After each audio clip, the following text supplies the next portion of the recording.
Sur Radio Star, Toute la ville en parle. C'est le magazine de votre quotidien avec celles et ceux qui agissent. Bonjour et bienvenue, toute la ville en parle, c'est votre rendez-vous du dimanche sur Radio Star. On aborde les sujets qui tiennent à cœur aux habitants de notre territoire. Et pour cela, nous invitons chaque dimanche à l'heure du déjeuner un élu, une personnalité ou un chef d'entreprise. Et aujourd'hui, je reçois Yvan Zamboni, responsable de la communication pour la SPA Marseille-Provence. Toute la ville en parle, c'est tout de suite. Toute la ville en parle. avec Émilie Fargier. Aujourd'hui, toute la ville en parle, mais parle de quoi? D'animaux, les chiens, les chats, les nacs, qui sont abandonnés chaque semaine et qui sont pris en charge par des associations. Et pour nous faire réfléchir sur le sujet aujourd'hui, je reçois Yvan Zamboni, responsable communication à la SPA Marseille-Provence. Bonjour Yvan. Bonjour. Bienvenue. Merci. Alors vous êtes responsable, directeur de la com à la SPA Marseille-Provence. Est-ce qu'avant vous vous occupiez des animaux? Racontez-nous un petit peu comment vous vous êtes engagé, comment vous avez atterri à la SPA. Je me suis engagé totalement par hasard à la SPA de Marseille. Pendant le confinement, je cherchais du travail et je suis tombé à la SPA. J'ai rencontré le président Xavier Bonnard qui m'a donné la chance de pouvoir travailler là-bas. Et pendant 5 ans, je n'ai plus bougé de là-bas. Je me suis occupé des chiens, des chats et j'ai aussi mis un pied dans la communication avec tous ces animaux.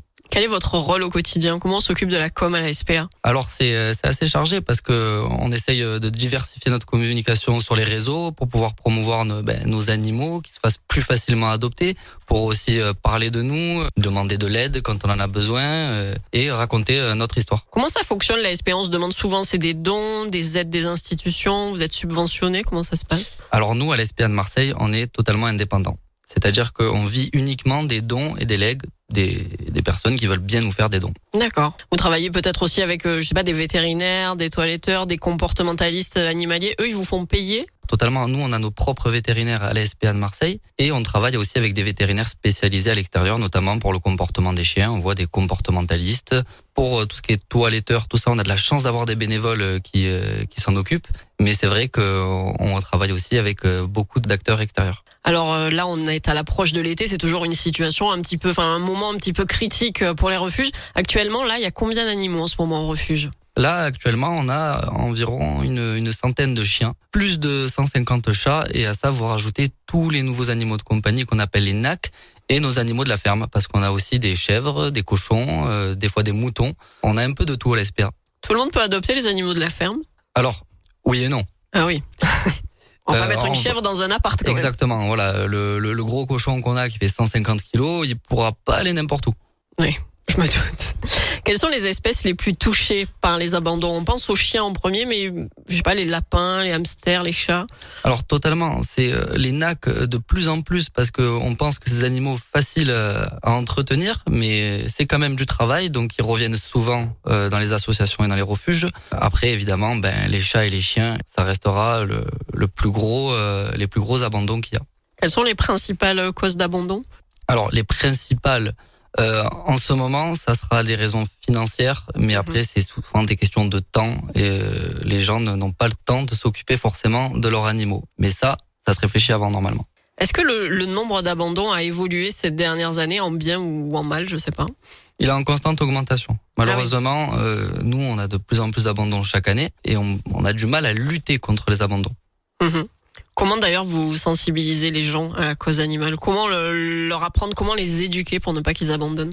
Alors nous on fait des campagnes de prévention souvent dans les écoles où il y a des bénévoles qui vont expliquer comment ça se passe. On reçoit aussi des écoles qui viennent à la SPA, donc des jeunes, des enfants, on peut mettre un peu dans la tête à nos enfants que un animal, on s'en occupe bien et c'est du début jusqu'à la fin.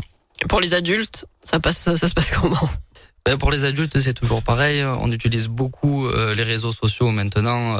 Donc ça sera plus pour les jeunes adultes, mais c'est souvent à cette période-là qu'on prend des animaux. Donc les réseaux sociaux, ça marche. C'est un fort impact. On essaye de montrer un peu le quotidien d'un animal dans un box à la SPA qui n'est pas facile.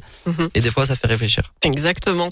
Merci Yvan. Restez avec nous tout à l'heure dans Toute la ville en parle. On va aborder des sujets comme l'abandon et on verra comment soutenir la SPA Marseille-Provence. On se retrouve très vite sur Radio Star. Sur Radio Star. On est de retour dans Toute la ville en parle avec mon invité du jour, Yvan Zamboni, responsable communication à la SPA Marseille-Provence.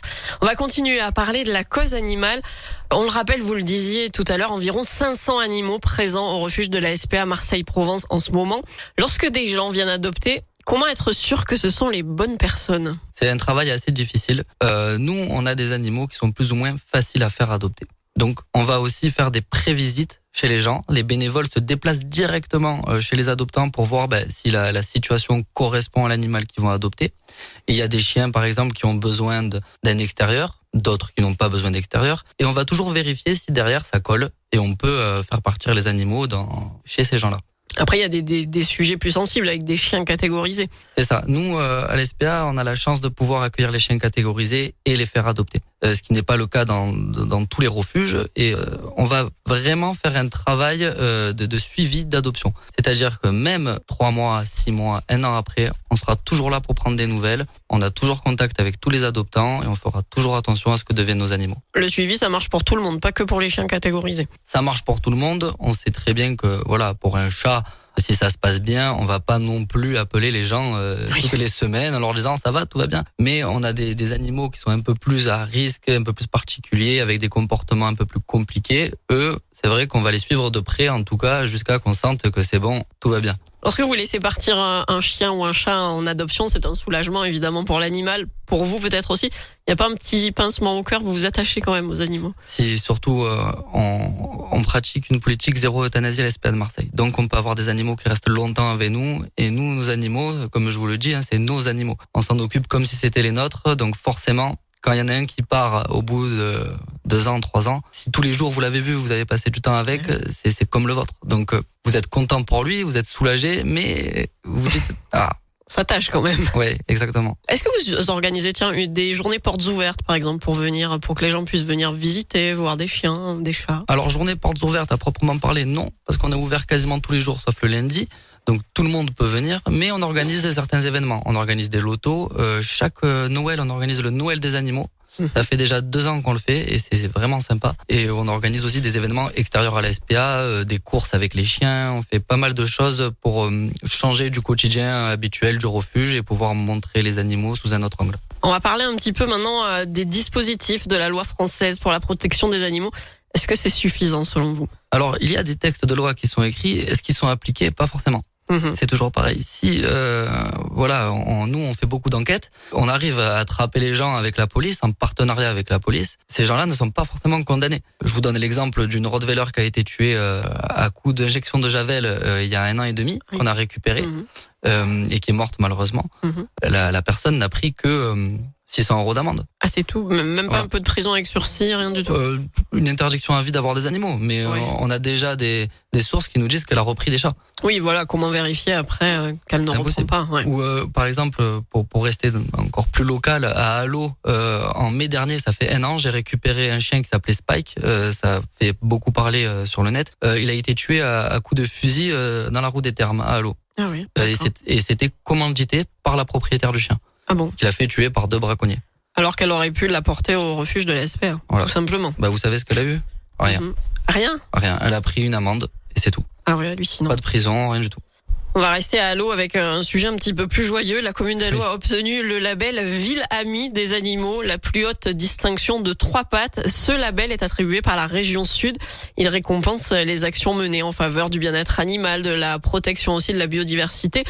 Vous m'aviez dit tout à l'heure hors antenne que vous travaillez avec la mairie d'Allo. Totalement. La ville d'Allo mérite largement ce statut, surtout qu'avec le maire, monsieur Lionel Decala, on a mis en place un partenariat depuis quelques années maintenant pour la stérilisation des chats à Allo, qui sont très nombreux, et la fourrière animale. C'est-à-dire que quand vous perdez votre chien, votre chat, c'est nous, la SPA de Marseille, qui le prenons en charge, qui le mettons en sécurité, qui le ramenons à la SPA et normalement qui vous contactons pour vous le ramener. Ah oui, ça c'est pratique parce que des fois quand on perd un animal, on ne sait pas vers quel refuge se tourner. Alors normalement, de partout en France, c'est la mairie qui est en charge du ramassage des animaux errants. Donc police municipale ou mairie, si elle est ouverte, vous les contactez, ils vont vous dire avec qui ils travaillent. Parfait, merci Yvan. On va faire une petite pause dans un instant dans Toute la ville en parle. On va continuer à parler de la SPA Marseille-Provence. Restez avec nous, à tout de suite sur Radio Star. Toute la ville en parle. avec Émilie Fargier. Toute la ville en parle, votre émission du quotidien, ça continue sur Radio Star. Avec moi toujours Yvan Zamboni, responsable communication à la SPA Marseille-Provence. Yvan, j'avais une question. Si on voit un animal en danger ou maltraité, qu'est-ce qu'on fait ? Alors, la première chose à faire, c'est appeler la police. Si vraiment c'est du flagrant délit, comme on dit, appeler la police, c'est eux qui sont le plus à même d'intervenir. Nous, à la SPA, on a la chance d'avoir un service enquête avec des bénévoles qui, dès qu'ils ont le temps, vont sur tous les signalements qu'on reçoit. Je dis bien tous parce qu'on n'en laisse pas passer un. Mais forcément, on aura moins de pouvoir que les forces de l'ordre. Alors, on a la chance de travailler en partenariat avec la police de Marseille. On a mis en place un partenariat pour toutes les enquêtes de maltraitance animale. Donc, quand on a besoin d'eux, ils sont là. Et inversement, quand ils ont besoin de nous pour récupérer les animaux, on est là aussi. Et je rajouterai, on a aussi un partenariat avec le parquet général d'Aix-en-Provence qui commande un peu tous les parquets de la région pour toutes les maltraitances intrafamiliales. C'est-à-dire, normalement, qui bat son chien, bat sa femme. Et on a fait un partenariat pour ça, pour vérifier toutes les situations de maltraitance sur les animaux. Elles sont aussi renvoyées aux services sociaux. Lorsque les bénévoles de la SPA se rendent sur un lieu où un animal est peut-être en danger ou maltraité, ils y vont seuls? Il n'y a pas un certain risque, un danger peut-être?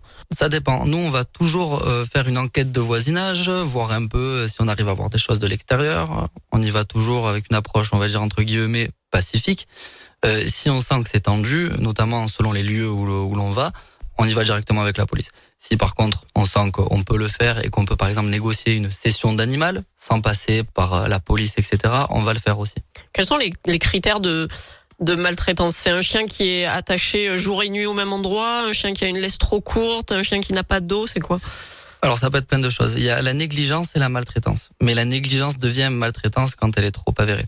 Par exemple, un chien qui est enfermé en plein soleil, en plein mois d'août à Marseille quand il fait 35 degrés. Sur les balcons, on en sur les balcons. Là, ça devient de la maltraitance parce que le chien a un enjeu physique à rester en plein soleil pendant des heures. On peut arriver chez des gens qui ne savent pas s'occuper d'animaux, qui ont besoin d'aide, qui ont des problèmes financiers, et on n'est pas là pour faire que de la répression. On peut aussi aider les gens. Il y a des gens qui sont complètement dépassés, on les a déjà aidés, on leur a amené des croquettes, etc. Et leurs animaux, en fait, c'était toute leur vie, mais ils n'arrivaient pas à s'en occuper. Donc, il y a une nuance à faire. On se demande toujours, quand on est enquêteur, est-ce que le chien serait mieux à la SPA dans un box que là où il est? D'accord. Alors, à l'approche de l'été, comment on peut aider le refuge? En devenant bénévole. On manque pas mal de bénévoles parce que ça tourne beaucoup les bénévoles. Il y a beaucoup de jeunes et beaucoup de personnes âgées, mais forcément les jeunes quand ils trouvent un travail, ils ont plus le temps et inversement les personnes âgées ne peuvent pas rester toute leur vie à la SPA. C'est quand même assez physique d'être bénévole à la SPA. Donc devenir bénévole, vous pouvez nous envoyer un message sur les réseaux sociaux et on vous expliquera la démarche à suivre. Donc SPA Marseille-Provence sur Facebook et Instagram. Il y a des critères où vous prenez tout le monde?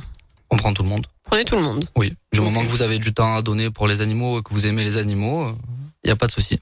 Vous m'aviez dit aussi que vous pouvez éventuellement recruter des bénévoles plus bricoleurs ou plus...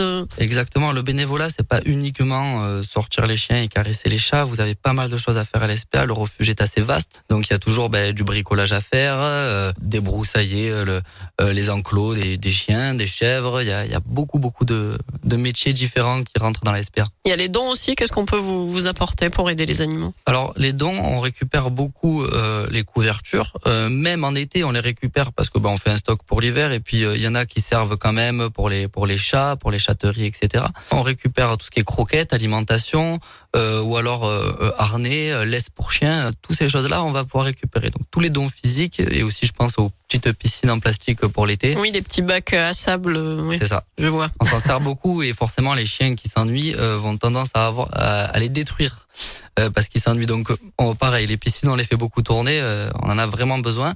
Et après, vous pouvez aussi faire tout simplement un don financier à la SPA, apporter plein de choses, on récupère tout. Allez, juste une dernière question avant de se quitter. Si vous aviez un message à faire passer à nos auditeurs qui veulent adopter, ce serait lequel? Il faut venir à la SPA, il faut venir voir et vous verrez que repartir sans animal à la SPA, c'est quasiment impossible. Et c'est pour ça que vous voulez que je vienne. Exactement.